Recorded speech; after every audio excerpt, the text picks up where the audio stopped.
Hi, I am back. This is Carla from Fun Schooling the Sensational Six, and this is part two of how do I transition to interest-led learning. So the first step that you would take is to watch part one of this video series. It's just a two-part series, but in that first video, I do give some pointers depending upon what your scenario is, what the first steps would be. And then this video will be more applicable to you. So once you have watched part one, then stay tuned for this one. Um, I'd like to talk a little bit about strewing. Um, I had never heard of strewing. I didn't know what strewing was. It was just a weird word to me. And when I began to learn more about interest-led learning and child-led learning, unschooling, um, it became more apparent to me what it actually was. And basically, without giving you a technical definition, it is a unforceful, uncoerced way of providing resources without expectation. That you provide them, you lay them around the house. They are basically like bait or kind of something that you are trying to help your child pursue something they're already interested in, or a new topic, or you know uh, interest that you think that they may be interested in. But it's a way of providing a resource without requirements or restrictions or instructions. Simply seeing if they are interested and if it's something that they would like to pursue. So that's what strewing is, and you can strew in many different ways. And I have a video on strewing, so I'm not going to make this a strewing video. But basically, you just use different opportunities and different resources to expose them to new information. And they may or may not find it interesting, and that's okay. So you got to swallow your pride when it's, you find this book that you think is awesome or this website you think is amazing, and they're like, whatever. It is an unforceful, uncoerced way of strewing or providing resources that do not have requirements or instructions. So, may take, may not take, but it's something that you should be doing on a regular basis. So, once you have gotten through all of the transition period that we talked about in video one, this is when you begin to actually getting into the act of or transitioning into a more interest-led learning approach and lifestyle / environment. So another thing that I would suggest as you are moving and transitioning into this is paying very close attention to your children. Sometimes I think we think that we know our children more than we actually do. And I am a witness to that. There are things that my children have shown me since we have transitioned to this type of learning environment that I never knew about them, never even observed about them, because I was so busy in trying to control everything. I never really gave them the room to show me what it was that their interests or their passions really were. And so, kind of sitting back and watching, being very observant, almost like a silent partner, if you will, where you're observing what is it that they're choosing to do on their own. What avenue are they choosing to learn things? Are they a visual learner? Are they more of a learner that likes hands-on things? Do they enjoy learning through instructional manuals, or do they enjoy more field trips? Do they love nature? Are they technical? Are they artsy? All of these kinds of things that if you just kind of stand back, watch, observe, say nothing, don't intervene, it will give you so many clues as to what it is that you can do to help them pursue the different areas of interest that they have. So not only what they're interested in, but how they pursue that knowledge is so important, and will give you a lot of clues on how to strew more information and in what form that information needs to be. So follow their lead. I know that may be hard, but following your children's lead can be a very rewarding process. And so I suggest that you kind of get in the habit of asking questions and inquiring, not in an interrogating sense, but just as in a curiosity. I want to get to know you. I want to get to know the things that make you tick. I want to know the things that you're passionate about. What do you dream about? What are the things that you want to do, with the rest of your life? And you may have children that may not be able to tell you that. You know why? Because they may have never even had the time to think about it themselves. Or they may have thought that there were expectations that other people had of them, so they made those same expectations their goals instead of what they really want. So sometimes it takes a little time, especially if this is new to the kid and new to you, they may not know right away what it is that they desire to do. Um, and with smaller, much younger children, you may not have any clues at all as far as what their passion in life is. And you don't have to know that now. All you have to do is follow their interest today. Because day after day, month after month, year after year, it's leading somewhere. And if you pay very close attention and you stand back and watch, you'll be able to facilitate more and more learning and add more and more resources. And before you know it, you're like, aha, this is what makes my son tick, or that's what makes her excited or gets her passionate. So very important to just stand back, follow their lead, pay very close attention.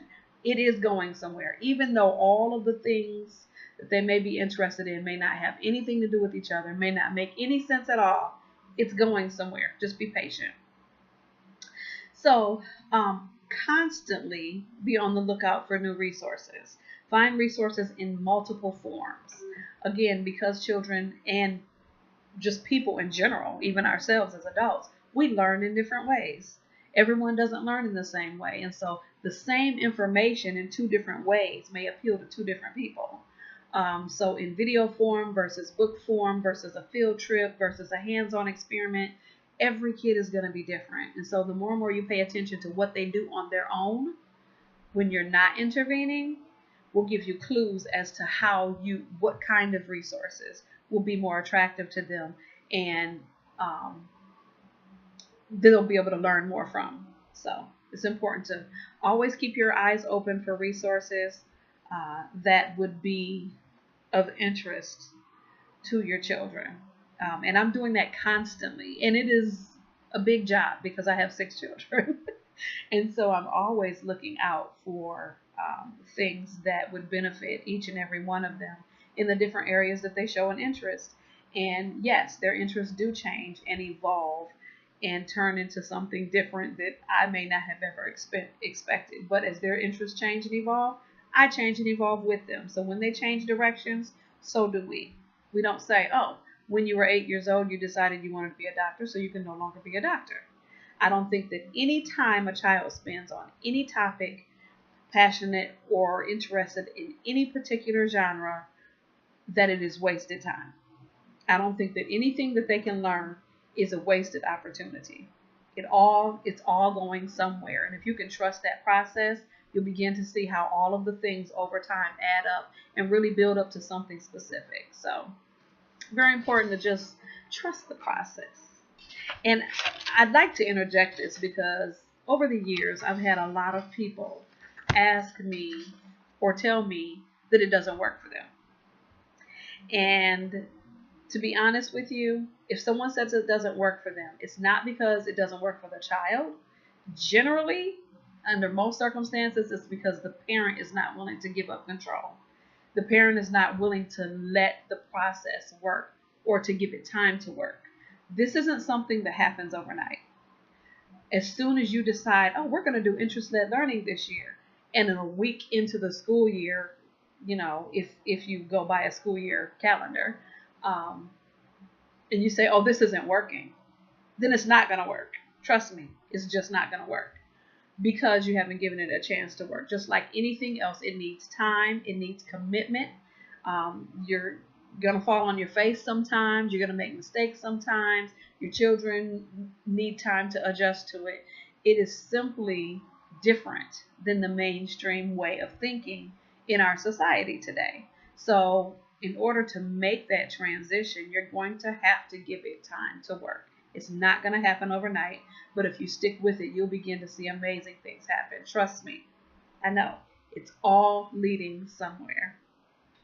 So try not to control their play and creativity. That's a very important thing. Children learn through play. Just about every age, a child, even as adults, I think we learn through play. We learn a lot.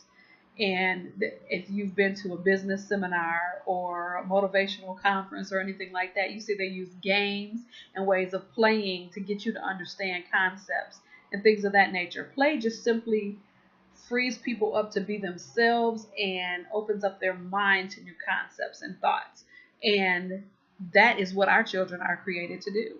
And before we get a hold of them at 5 and start drilling information into their brains, they're doing it already.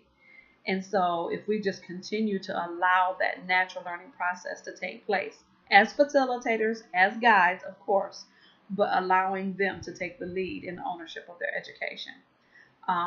So try not to control the play and the creativity. How I started this process was with art, because again, being a AAA personality, I want everything was supposed to have an expected end. And what happens with that is that you don't leave room for creativity. And so what I stopped doing is I stopped doing planned art projects with an expected end. And what I started doing was providing all kinds of materials and allowing them to be creative and decide what they want to make and what it's supposed to look like, what it's supposed to be, what it's supposed to do. And then they teach me about their creative process. And so, and even when it comes to play and kits and building kits and things of that nature. Okay, so the Lego kit was a Batman Lego kit.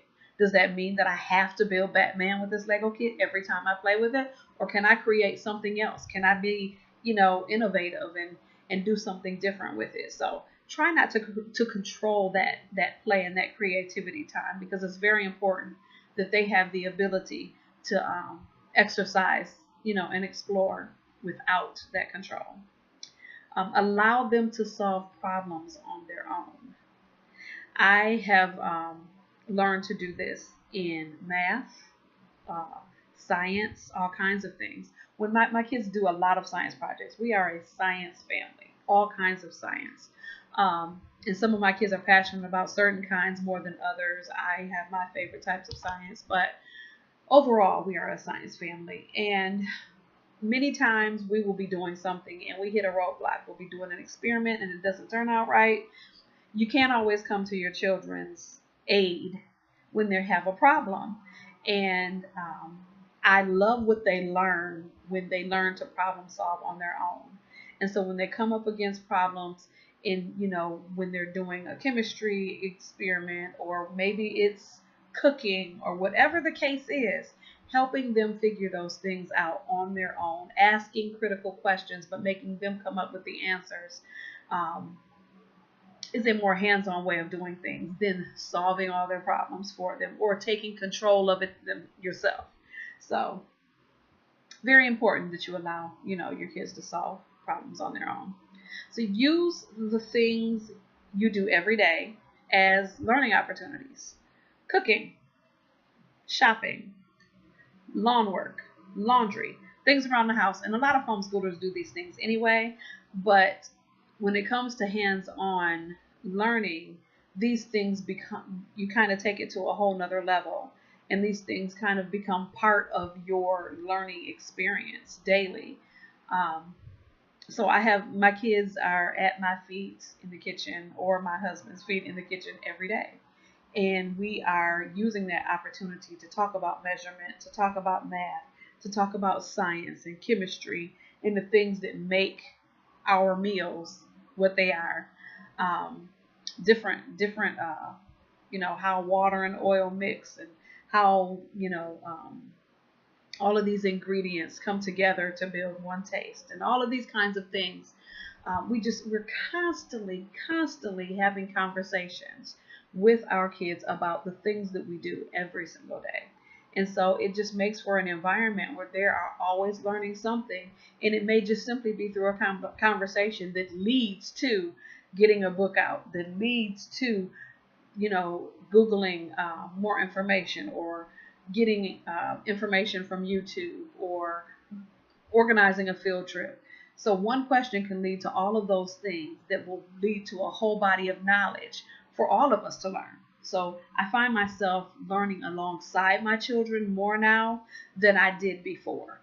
Before I was just checking papers and assigning workbooks.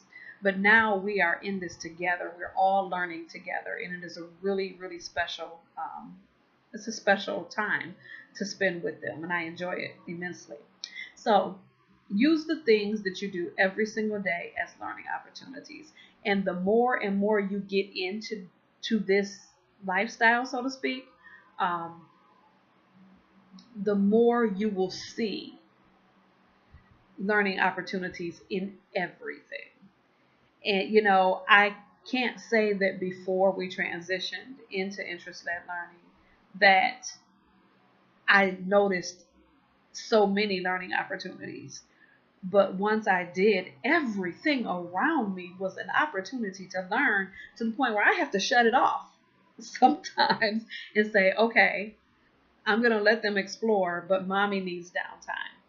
So maybe I won't initiate anything at all today, but give them free reign to explore and do what they do.